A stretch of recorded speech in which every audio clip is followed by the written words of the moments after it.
What's up guys, nandito na naman tayo sa panibagong araw natin dito kasi meron pala ako nakita dito na mangga nandito lang sa damuhan. Kaya kinuha ko na rin na dalawa.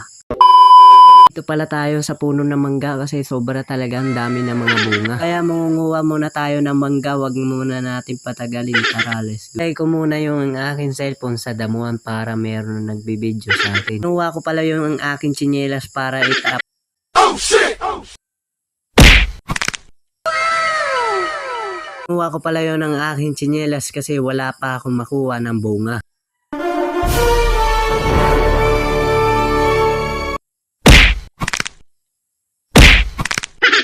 Kaya tumakbo na rin ako para kunin ko yung aking tsinelas kasi hirap talagang kunin yung bunga ng mangga.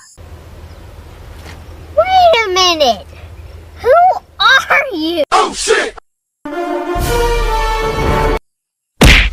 Kaya pagkatapos ko pala kumuha ng mangga at binalatan ko na rin ito. Isa lang muna yung aking binalatan kasi sobra talagang asin nito. Ayang din hindi ko pala nadala yung asin namin. Kasi nakalimutan ko pagdala ng asin. Pagkatapos ko pala magbalat ng mangga, kaya kinain ko na rin to. Sobra talagang asin kasi hindi ako nakadala ng asin. Sobra talagang masarap yung mangga, kaso maasim talaga siya. Kapag nanonood kayo sa akin, maglalaway kayo. Kung nagustuhan mo tong na video ko, i-follow mo na ako and share mo na yan.